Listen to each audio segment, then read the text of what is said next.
Now dear student, it is your exercise 11.1 from NCERT books, and question number first. Construct an angle 90 degree at the initial point of a given ray and justify the construction. तो 90 degree के angle को हमने construct करना सीखा भी है। तो firstly one arc लेते हैं इनिशियल पॉइंट से। Suppose A B that is the initial point of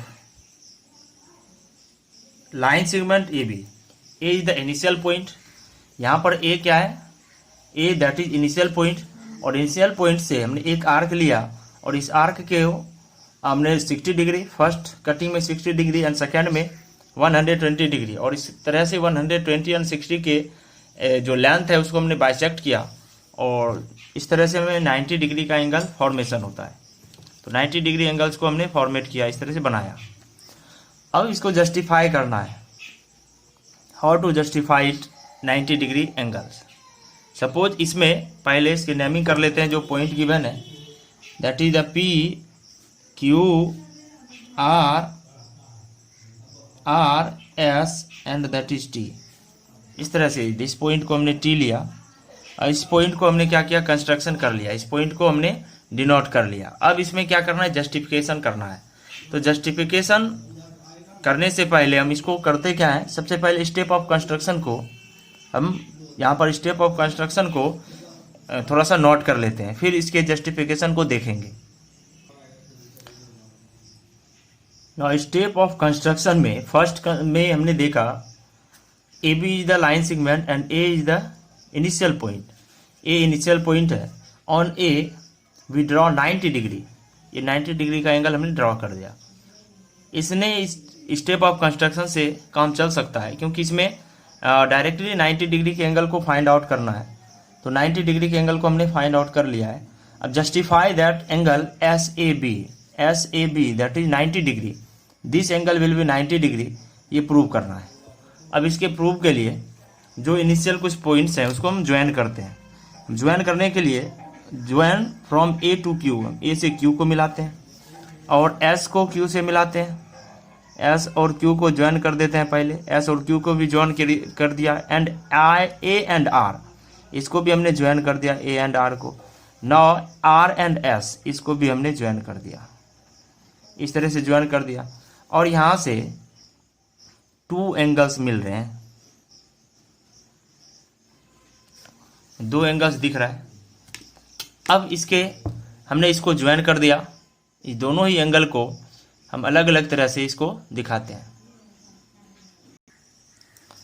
हमने क्या कर दिया? यहाँ पर ज्वाइन कर दिया from A to Q and Q to S and A to R and R to S. इस तरह से 2 ट्रायंगल दिख रहे हैं, A R S and A Q S. इस तरह से दिख रहा है दोनों तरह। एक ब्राउन कलर में, एक जो हमें दिख रहे हैं स्काई कलर में है। Next triangle A P Q जो पिंक कलर में दिख रहा है, ए पी क्यू, ये पिंक कलर में दिख रहा है। अब इसमें जो हमने वर्क किया है इसको हम यहाँ पर लिखते हैं जस्टिफिकेशन में।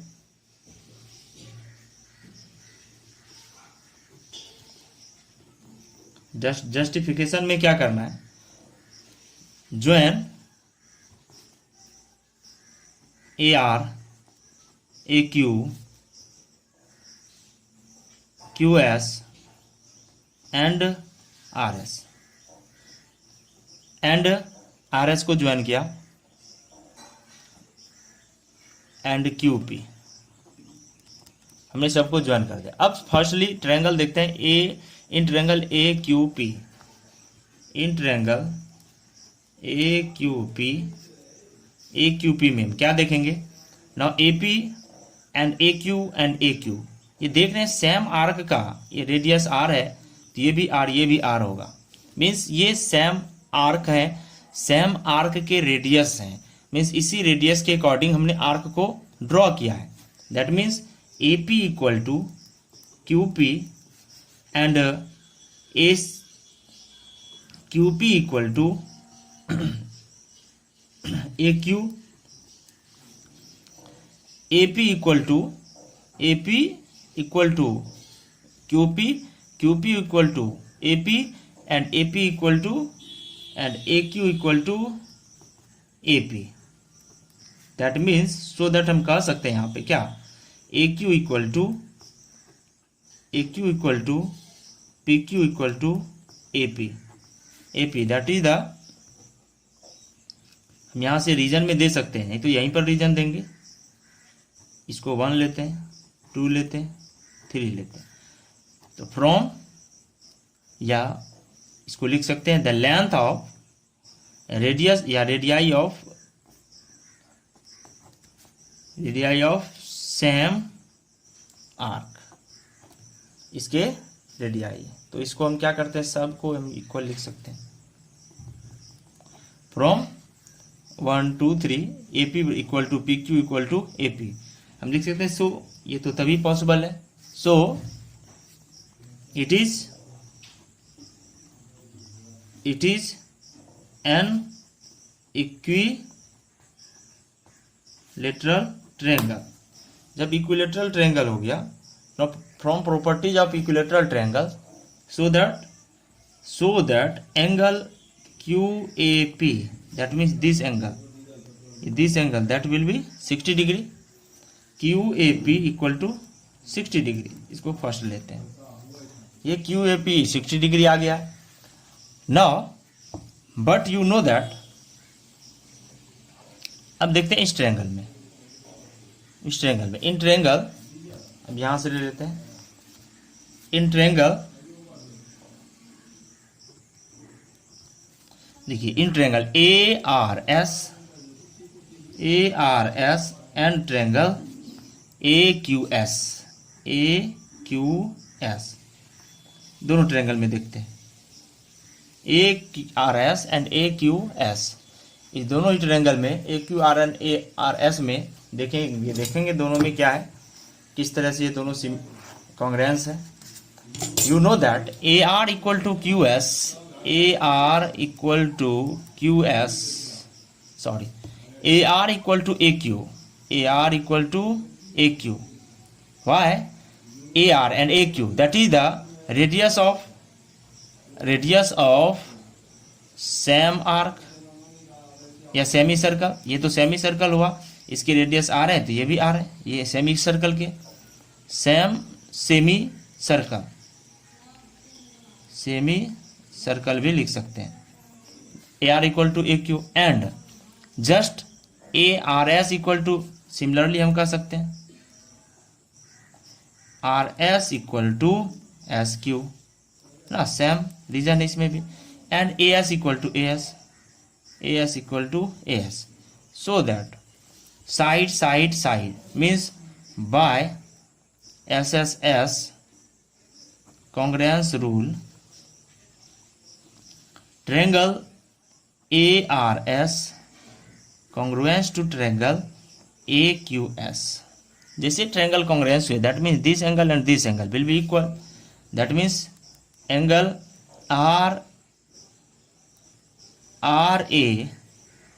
RAS equal to angle QAS, ये दोनों एंगल इक्वल हो गए, this and this angle by CP/CT से दोनों एंगल इक्वल हो गए। बट जब दोनों एंगल इक्वल हो गए, you know that angle RAQ, but angle RAQ equal to 120 degree, angle RAQ that will be 120 degree, but both are equal, sorry RAQ means RAP equal to 120, इसमें से 60 ये आ गया, means RAQ equal to 120 minus 60 करना होगा। Why? Because angle QAP that is 60 degree, and RAQ में RAQ कब आएगा, जब RAP में से कितना घटाएंगे हम, QAP को माइनस करेंगे, तो RAPQ इक्वल टू क्या होगा, 120 minus 60 that will B 60 degree. ये तो गिवन है, इससे हमने गिवन से लाया, मीन्स 120 डिग्री तो ये तो होता ही है, तो ये 120 डिग्री आ गया। सो दैट इसमें हम कह सकते हैं एंगल फ्रॉम 2 में हम क्या कर सकते हैं, इसमें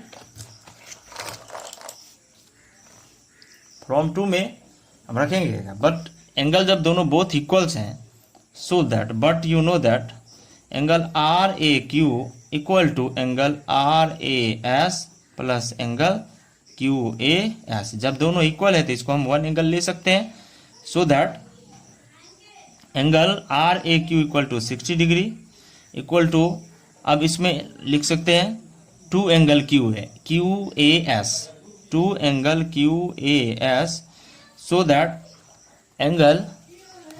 angle Q A S equal to 30 degree. Two से कट जाएगा, ये 30 डिग्री आ गया। You know that angle S A P, prove क्या करना है हमें, यहाँ से प्रूव करना है S A B that is equal to 90 degree. That means S A B यहाँ से ले सकते हैं फ्रॉम, इसको थर्ड ले देते हैं, बट इसको यहाँ प्रूव कर देते हैं। यू नो दैट, इसमें यहाँ इसको प्रूव कर देंगे, since angle S A B equal to angle S A Q या Q A S plus angle Q A P. तो हमने क्यू ए पी का एंगल यहाँ 60 डिग्री लिया है, एंड एस ए क्यू का यहाँ क्या लिया है, एस ए क्यू है, क्यू ए एस का एंगल क्या लिया है 30 degree plus 60 degree, 30 degree and 60 degree that will be 90 degree. ये तो प्रूव्ड हो गया। हम इसको लिख सकते हैं फ्रॉम 1 एंड 2, 1 एंड 2 से दोनों क्या हुआ, प्रूव्ड हो गया। इस तरह से 90 डिग्री को हमने प्रूव कर लिया। तो इस डायग्राम को आप इस तरह से बना करके इसको प्रूव कर सकते हैं। तो इस तरह से हमने 90 डिग्री एंगल के जस्टिफिकेशन को दिया, और आप इसे प्रैक्टिस करें जिस तरह से हमने किया, अच्छे से हमने समझाने का कोशिश किया है। इसको आप नोट्स कर सकते हैं इसको again. Thank you for watching this video. Again इसके नेक्स्ट क्वेश्चन को देखेंगे नेक्स्ट पार्ट में।